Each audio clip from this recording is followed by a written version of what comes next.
por sus actos. Nadie va a rendir cuentas por tus actos, ni tú vas a rendir cuentas por los actos de los demás. Porque a veces estamos más preocupados por la vida del otro y no por la de nosotros. No te preocupes tanto, tranquilo, al menos que seas periodista. Amén. Al menos que seas escritor de una revista de chismes, porque es tu trabajo, se entiende. Al menos que seas investigador, o al menos que vayas a rendir cuentas. Pero como no vas a rendir cuentas, cada quien va a rendir cuentas por su propia vida. Yo voy a rendir cuentas por mis actos y tú vas a rendir cuentas por tus actos. La Biblia nos enseña en muchos pasajes que la salvación es individual, la salvación es personal. ¿Cuánto dan un aplauso al Señor Jesucristo?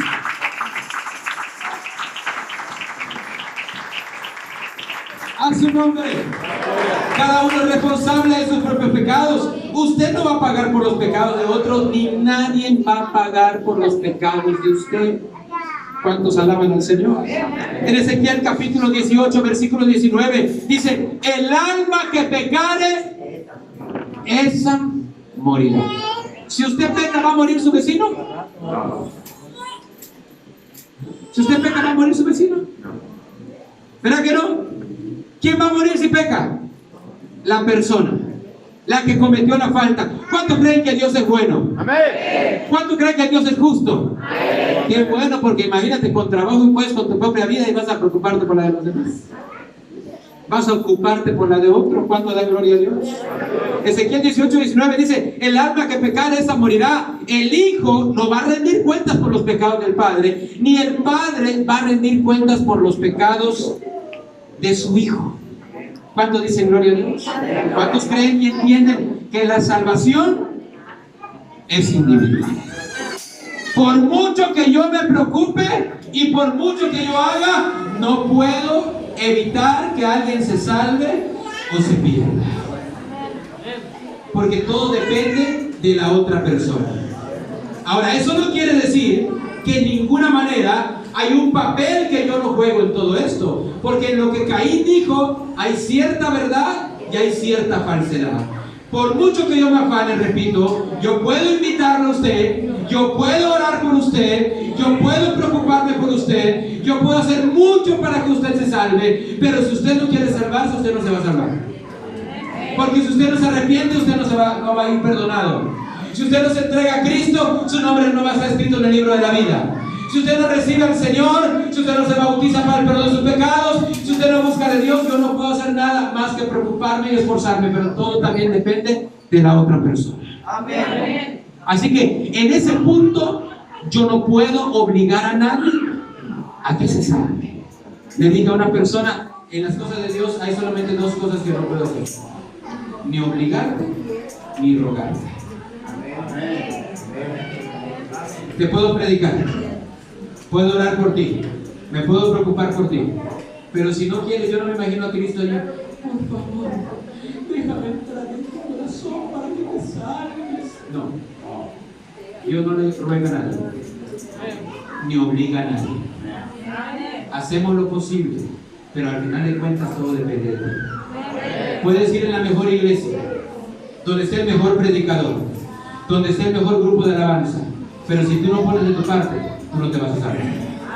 Si tú no cambias, tú no vas a entrar al reino de Dios. ¿Cuánto dan un aplauso al Señor? La salvación es personal. ¿Cuántos dicen amén? Sin embargo, según la Biblia, yo soy guarda de mi hermano en muchos aspectos. Porque yo no puedo ser salvo y no preocuparme por los demás. La Escritura me enseña, aleluya, muchos aspectos de los cuales vamos a ver 4 en esta hora. En primer lugar, es mi deber predicarle a los perdidos. Diga conmigo: es mi deber predicarle a los perdidos. Yo no puede ser posible. Hay hermanos, aleluya, que están conformes con asistir a la iglesia, pero no le predican a nadie. No invitan a nadie, no oran por nadie, y de esa manera están diciendo: ay, con que yo venga estoy bien, con que yo me salve, con eso basta. No, es nuestro deber compartir las buenas nuevas de salvación con otras personas. Es nuestro deber orar por personas, es nuestro deber darle buen testimonio a otros. La Escritura nos dice en 2 de Pedro capítulo 3 versículo 9 que el Señor no quiere que ninguno se pierda, sino que todos procedan a la salvación. Todos procedan al arrepentimiento. Esa es la voluntad de Dios. En Mateo capítulo 28 versículo 19 nos dice el Señor: vayan y hagan discípulos. ¿Dónde dice? A todas las naciones. No solamente a mi club social, no solamente a los de mi casa. Y hay algunos que ni a los de su casa. Hay algunos que ni en su casa saben que son cristianos. Creo que salen y dicen: ¿dónde vas, hijo? Por allá, porque les da vergüenza decir que van al culto. ¿Cuánto dicen gloria a Dios? Pero aleluya, la Escritura nos dice en Hechos capítulo 1 versículo 8 que nosotros debemos ir por todos lados predicando el Evangelio, empezando desde Jerusalén, tu casa, Judea, tu familia, y hasta lo último de la tierra, toda la gente que tú conozcas y vayas conociendo. Es nuestro deber. El Señor dice en Marcos capítulo 16 versículo 16: por tanto, vayan y prediquen el Evangelio a toda criatura. El que creyere y fuere bautizado, ¿qué dice? Entonces, ¿es mi deber? ¿Me tengo que preocupar? ¿Me preocupo por mi hermano? ¿Vigilo a mi hermano? ¿Cuido a mi hermano? ¿Soy guardia de mi hermano? En ese aspecto, yo tengo que preocuparme por mi hermano. En ese aspecto, yo soy guardián de mi hermano. ¿Cuántos dan un aplauso al Señor Jesús?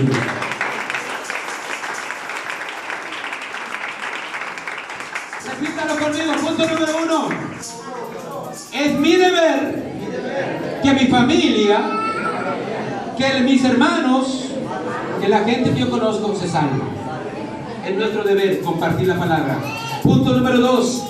La palabra dice que es mi deber ayudar a mi prójimo. Es mi deber ayudar a mi prójimo. ¿En qué aspecto? En muchos. El Señor nos enseñó a través de la parábola del buen samaritano que cualquiera, no solamente si es mi familia, no solamente si es de la iglesia donde yo me congrego, aún sea un inconverso, aún sea un brujo, aún sea un homosexual, aún sea alguien que yo nunca he visto, es mi deber ayudar a la gente necesitada, porque la palabra dice, aleluya, que Dios nos puso para hacer luz, para ser sal de la tierra. Aleluya, yo soy guardia de mi hermano en el aspecto que me debo de preocupar por toda la gente. El Señor dice en su palabra que cuando Él venga va a hablarle a los de su derecha y le va a decir: hey, porque tuve hambre, me diste de comer, tuve sed, me diste de beber, fui forastero y me recibiste en tu casa, estuve enfermo y me atendiste, estuve en la cárcel y me visitaste. ¿A quién se lo hizo? Dice el Señor: a toda aquella persona que tú no conocías y se lo hiciste, me lo hiciste a mí. Yo no puedo cerrar mis ojos ante las necesidades de otras personas. Muchas veces, hermano, yo hago alguna fiesta, solo invito a mi familia, a los demás no, porque voy a gastar 100 pesos más. Es mucho. ¿Alguien está enfermo por ahí? Ah, sí, es mi papá, sí. Ah, ese es el papá de otro, quién sabe de quién. A veces no se apoyan ni entre mismos hermanos del templo, pero eso aquí no pasa. Amén. Yo estoy hablando para los que están escuchando en el Face. Amén. ¿Cuánto da un aplauso al Señor Jesucristo? Aleluya. Pero si alguien, aleluya, de mi familia, alguien de mi casa, alguien de mi iglesia, mis vecinos, alguien que yo conozca, tiene una necesidad, yo no puedo cerrar mis ojos, yo tengo que ayudarlo, porque según la palabra, en ese aspecto yo soy guardia de mi hermano. Yo tengo que preocuparme por mi hermano. ¿Cuántos dan un aplauso al Señor Jesús?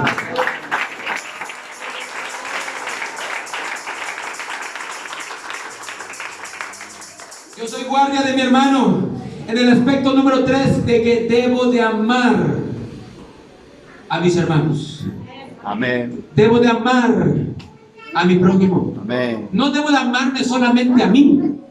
Eso se llama egoísmo. Hay gente que se ama a sí mismo nada más. Se preocupa por él.